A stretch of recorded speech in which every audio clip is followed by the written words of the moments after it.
Hey guys, so I decided to make a video series dedicated to the 12 principles of animation, as described by the legendary animators Frank Thomas and Ollie Johnston. So the first principle is squash and stretch. This is the principle that animated objects will get longer or flatter to emphasize their speed, momentum, weight, and mass. Here's a bouncing ball that has squash and stretch.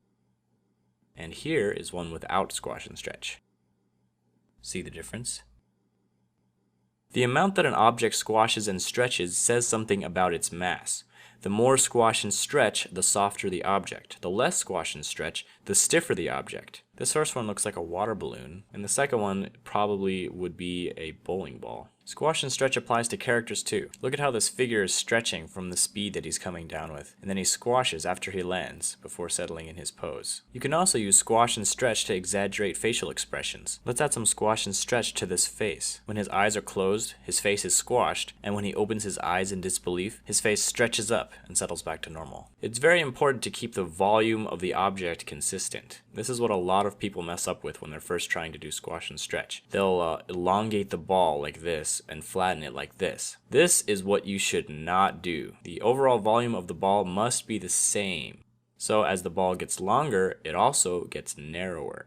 When it gets flatter, it also gets wider. The same goes with cubes. If you're going in with one line, the other lines must go in the opposite direction. The cube should start out narrow, get flat, get narrow again, and then rest. In-betweening with cubes is easy because you can measure the line in between the two lines and then connect them to make the cube. If you master squash and stretch with cubes, the next step is to try to do it in 3D.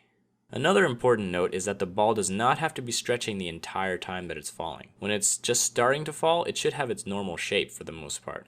And then when it's just about to hit the bottom, that's when it has the most stretch. So do not overdo squash and stretch in this sense. Alright, the second principle of animation is called anticipation. This is when a character prepares for an action to give the audience a clue as to what is happening next, as well as to make the action appear more realistic. One example is when a character is about to jump. Before leaping into the air, he has to prepare for the action by crouching down to build energy. It's like a spring that coils up before releasing. Look at this character jumping without any anticipation. It looks very unrealistic because the energy to jump comes out of nowhere. Here's another example, a punch. To add power to the punch and communicate to the viewers that he is about to punch, he reaches his arm back and then punches. By contrast, having no anticipation results in a very weak punch. You'll see this in a lot of cartoons. Before running, a character will wind up before taking off. In the previous video about squash and stretch, this face actually uses anticipation as well. Instead of immediately stretching up, the face squashes first to anticipate the stretch and give it more power. Anticipation helps communicate actions to the audience by preparing them for the next action. This can happen in many ways. If a character is about to take something out of their pocket, they make their hand very visible and up in the air before going into the pocket. Otherwise, the audience might miss it and wonder how they got that object in the first place. The most important thing is that the viewer notices the hand and the pocket, so the character cannot be performing any competing actions. Let's say that something's about to happen on the right. A character may prepare for that action by pointing their eyes and head to look in that direction, leading the viewers to also look there. It's important to make it as easy as possible for the audience to understand what's going on without having to watch it twice. But this can also be used to trick the audience too, if you lead their eyes in one direction and then surprise them by having something happen on the other side of the screen. Taking anticipation a step further, you can actually have multiple levels of anticipation. Let's go back to our punch animation, where the character winds up before punching. This animation has one level of anticipation. Now look at this one. The character is actually winding up for his wind up by going forward, then winding up, and then before punching, he throws his other arm back to further anticipate the punch. This punch is very complex. It's actually similar to what a baseball pitcher does when he's getting ready to throw the ball. So the third principle of animation is called staging. Staging is the presentation of any idea so that it is completely and unmistakably clear. This is a very broad principle because it covers so many areas of animation. It can apply to acting, timing, camera angle and position, and setting. So when you're animating, you want to be in full control of where the audience is looking. You're essentially saying, look at this, now look at this, and now look at this. This control is achieved through staging. All of the elements of the scene work together to move the viewer's eyes around the screen. Here's an example of bad staging. The characters are competing for stage presence, so the viewer doesn't know which one to look at. The camera has a lot to do with this. It's important to know when to be close up and when to be far away. Far away is good for big actions, while close up is good for expressions. Don't have the main action be off to the side. It should be either in the center of the screen or in one of the thirds of the screen. If they're facing to the side, there should be more empty space in the direction that they're facing, unless someone's sneaking up behind them, in which case they would no longer be the main character of the shot. The main action of the scene should be very clear and simple. It can't be upstaged by other things that are going on. This takes attention away from the main point. It should also have proper timing. Let one action finish before the other person starts their action, instead of overlapping them. Sometimes you need to insert pauses if there's something on screen that needs to be processed by the viewer before moving on. Sometimes if there's any text on the screen, you should keep it on screen for as long as it takes to read it out loud 3 times. But it's not just about controlling the viewer's eyes, it's also about conveying ideas. If a character is sad, for example, you want to make sure that the viewer knows that and feels that. If someone's house is supposed to be very poor and decrepit, go over the top to make sure that they get it, and don't have any objects that detract from that purpose. Let's take this scene and give it the staging treatment. This fat guy is eating pizza. The idea that we want to convey is that he is a severe overeater. So let's set the stage more. Let's give him more pizza and put piles of pizza boxes behind him and stains on his shirt. Let's move the camera down below him to make him look bigger. And let's change his acting so that his weight actually gets in the way of his eating, so he can't even reach for the soda without falling over. Now let's make sure to time it right so he notices the soda and then reaches for it. Now the idea is very clear. Alright, so the fourth animation principle is called straight ahead and pose to pose. This term describes 2 methods used to animate drawings. The first method, straight ahead, is where you draw the first drawing, and then you draw the second drawing, and then the third drawing, and so on. It's basically animating as you go. The second method, pose to pose, is where you draw the beginning and end of each main pose and go back later to fill in the drawings in between. So there are benefits to both methods. Pose to pose is generally better for most actions because it gives you the most control. You have a good idea of what the action is going to look like very early in the process. So instead of worrying if the character is going to end up in the right place, you decide where they end up from the beginning and work backwards. Also, using straight ahead animation can lead to the character changing size or being on a different level from beginning to end. Pose to pose can save you a lot of work. If you were to animate a whole sequence straight ahead and then realize that one pose is off, you would have to change several drawings to fix that one pose. But with pose to pose, you do the main poses to see if it feels right, and you can catch problems early on. Straight ahead animation, on the other hand, is good for animation that is unpredictable. Some examples of this include fire, water particles, clouds of dust, explosions. The reason why straight ahead works well is because there are laws of physics that work at a constant rate, and it's hard to predict how it will work pose to pose. So when animating fire, for example, you just go with the flow based on what you know about fire, and let the fire kind of create itself. If we were to look at the beginning and end, we wouldn't even know how to in-between it. However, you can still use pose to pose to make the general shapes, and fill it in between to make it smoother. Another example of unpredictable animation is overlapping action, which will be covered in depth in the next video. Let's say that a character has floppy ears. You could draw the figure with his ears for each pose and just draw the in-betweens accordingly, but another method is to animate the figure using pose to pose without the ears, and then going through and adding the ears using straight ahead. This is good because you can focus on the figure's movements without the distraction of having to do his ears, and you can also focus on the physics of his ears without the distraction of his body's movement. This also applies to hair, tails, and other appendages. When you work pose to pose, there's some vocabulary that goes into it. There are main poses called keys, secondary poses called extremes, and further broken down poses called breakdowns. Make the keys first, perfect them, then decide the farthest the character will go in each direction using extremes, and then decide how you want the extremes to connect using breakdown poses. At this point, you can start in-betweening. Working with this sort of hierarchy will give you the most control, as opposed to doing your pose to pose straight ahead, so to speak. This is like pose to pose within pose to pose, because you are perfecting the poses at each level before moving down to the next level. Alright, so the next principle of animation is called follow-through and overlapping action. This is the technique of having body parts and appendages drag behind the rest of the body and continue to move when the body stops. Follow-through and overlapping action are often associated with another technique called drag. These names all describe the same thing but in different ways. For example, follow-through refers to the way parts of the body continue to move after the body is stopped. Overlapping action describes the offset between the timing of the main body and its other parts. Drag describes the technique of delaying the movement of body parts in relation to the main body. All three of these are basically describing different aspects of the same thing. Follow-through and overlapping action add a great deal of realism to a character. Here's a character with and without follow-through and overlapping action.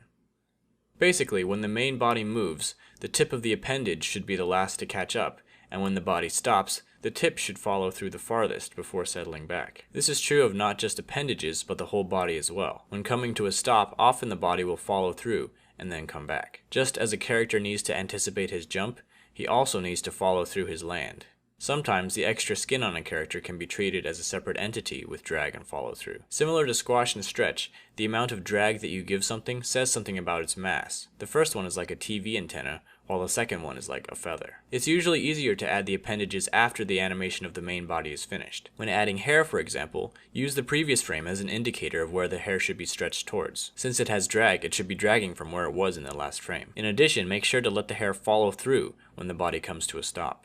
Arms are a good place to insert follow-through and overlapping action. Have the elbows lead the arm's actions. The elbow comes first, followed by the forearm, and then the hand. This is true even when walking. The forearms drag slightly behind the elbows, and the hands drag slightly behind the forearms. Overlapping action helps to break up an animation to make it more interesting. If we offset the movement of the arms and legs, the animation appears more graceful. If a character is standing up from the ground, we could offset the top half from the bottom half to make it look less easy and more realistic. Alright, so the next principle is called slow in and slow out. This principle refers to the way pretty much all movement starts slowly, builds speed, and finishes slowly. This is one of the most important principles to achieving lifelike motion.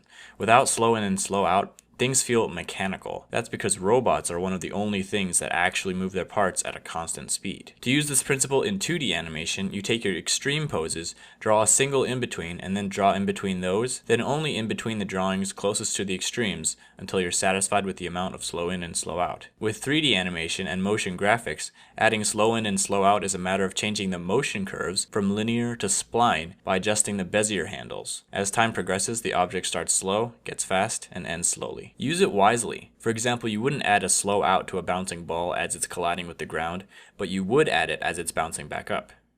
You wouldn't add it to a bullet coming out of a gun, but you would add it as the gun comes up due to whiplash. Using this principle can allow you to only have to draw one in-between if the motion is quick enough. Draw one in-between and then add another frame on either end with the drawing slightly skewed in the correct direction, and then it's done. Sometimes you don't even have to add the one in-between. This kind of motion can be achieved in 3D with very extreme curves. Many people starting out with animation get impatient and draw the next frame very far away from the beginning. It's very unrealistic for a character to go from completely still to super fast, so adding a few drawings to ease into it will fix the problem. A good way to fix a choppy animation is to analyze the space between the drawings. They should be evenly spaced, with drawings closer together at the beginning of the action and at the end of the action, and drawings farther apart in the middle. Alright, the 7th principle of animation is called arcs. So very few organisms are capable of movements that have a mechanical in and out or up and down precision. Most living creatures will move in a circular path, otherwise known as an arc. So let's say that we were given these key poses and were told to fill in the poses in between. Simply taking the midway point between the poses will not work, because this looks way too mechanical. The ball needs to follow an arc. Of course, we also need to consider the slow in and out caused by gravity. When doing this in 3D and motion graphics, we can achieve this effect by keeping the movement in the x-axis constant, but giving the movement in the y-axis a slow in and slow out. This will give the ball its arc. Now let's look at this head turn. Right now it looks pretty dull and straight, but if we add an arc to it, it gives it a little bit more character. Forgetting about arcs can lead to some obvious mistakes. For example, we may in-between this movement by calculating the midpoint like this and cause the shape of the object to shrink. If we were to draw a simple arc as reference, then this movement would be a lot easier and more realistic. Arcs can be added to almost any figure movement. This guy is landing on the ground. Let's have his body settle in an arc. This guy is reacting with shock. Let's have his body and arms follow an arc. This guy is taking a step. Have his body move down and up in an arc before he even takes his next step. This guy is kicking. Have his leg and body follow through in an arc. When movements are very fast, you can add arcs in the form of a smear. Take the beginning and end pose and draw an arc in between and fill it in the same color as the object, maybe slightly transparent or fragmented towards the end of the action. Okay, the next principle is called secondary action. This principle is often associated with overlapping action, although according to Frank and Ollie, it means something very different. Secondary action describes gestures that support the main action to add more dimension to the character animation.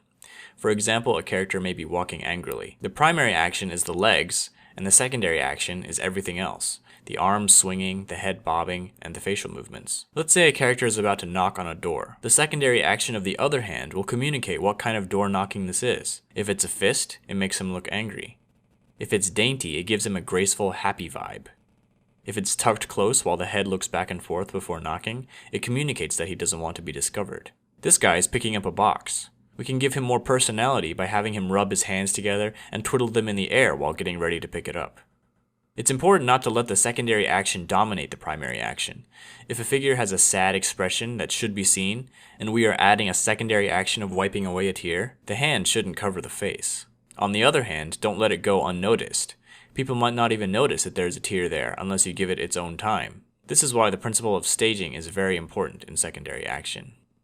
So let's take this simple bite animation and give it some secondary action. First, let's make him lick his lips to show that he's hungry. Next, let's make him close his eyes and have his eyebrows go up, showing that he likes it. Last, let's make him shake his head because he cannot believe how good it tastes. The primary action is the bite, but all the secondary actions add more dimension to the bite.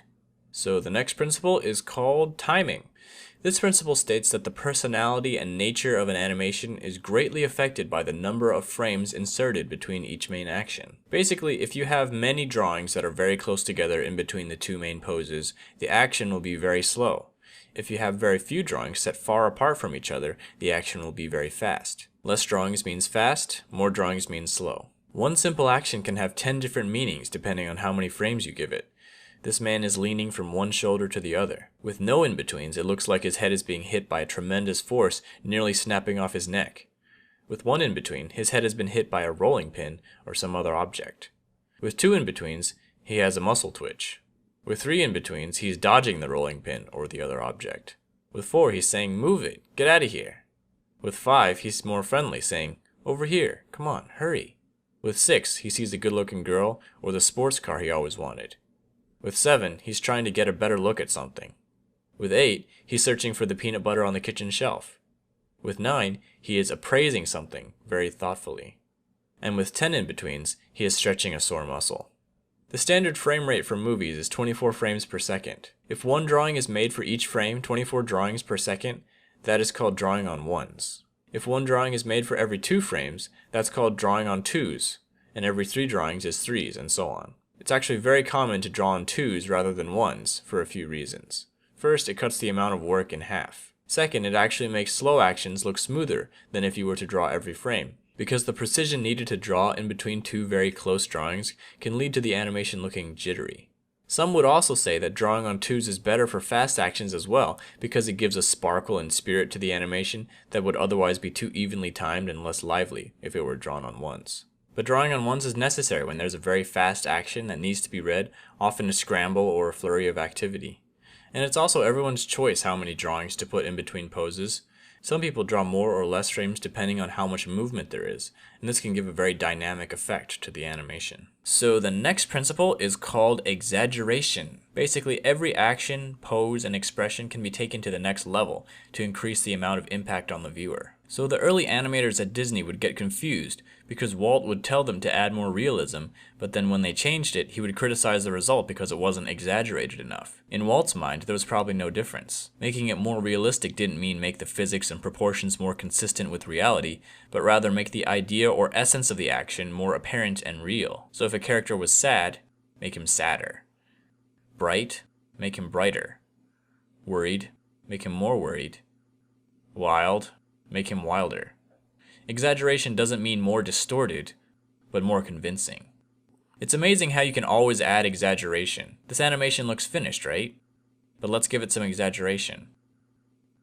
Now when we compare the two, the first one definitely looks less powerful, even though earlier we thought it was finished. When motions are quick, the exaggeration needs to be bigger in order to be noticed. This still frame looks way too extreme to be realistic, but when you play it in motion, it looks less extreme. That's because a lot of the frames that your eye perceives in a short time are less extreme frames, and only one of them is very extreme. So in order to boost its presence, you can either make it stay on screen longer, or make it more extreme. Since it's hard to tell how much room you have for exaggeration, a good rule to follow is to push the exaggeration level until it actually becomes too much. then wind it back until you're satisfied with it. This way you see the whole range beforehand instead of shooting in the dark. So the next principle is called solid drawing. This principle is about making sure that forms feel like they are in three-dimensional space with volume, weight, and balance. One thing that makes animating a lot easier is being able to draw a figure from all angles. This requires knowledge of three-dimensional drawing. For example, when drawing a line on a sphere, it must follow the contour of the sphere's surface. A straight line instantly makes the circle look flat. When drawing cubes, avoid making parallel lines. Lines should be bent towards the vanishing point, otherwise it will look like a flat symbol or a logo.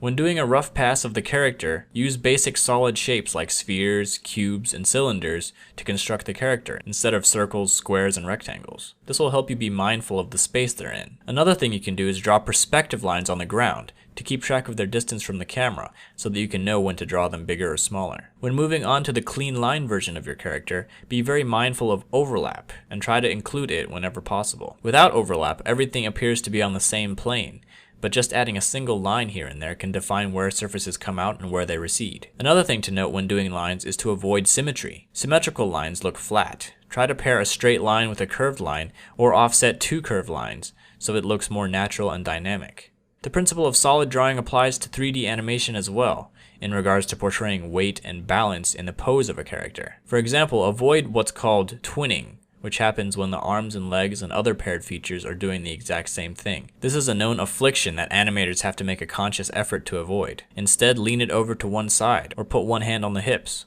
or give it a slouch, or do something to show that it has weight and has to keep its balance in a 3D environment. Alright, the last principle of animation is called appeal. Basically, characters that you animate should be somewhat pleasing to look at.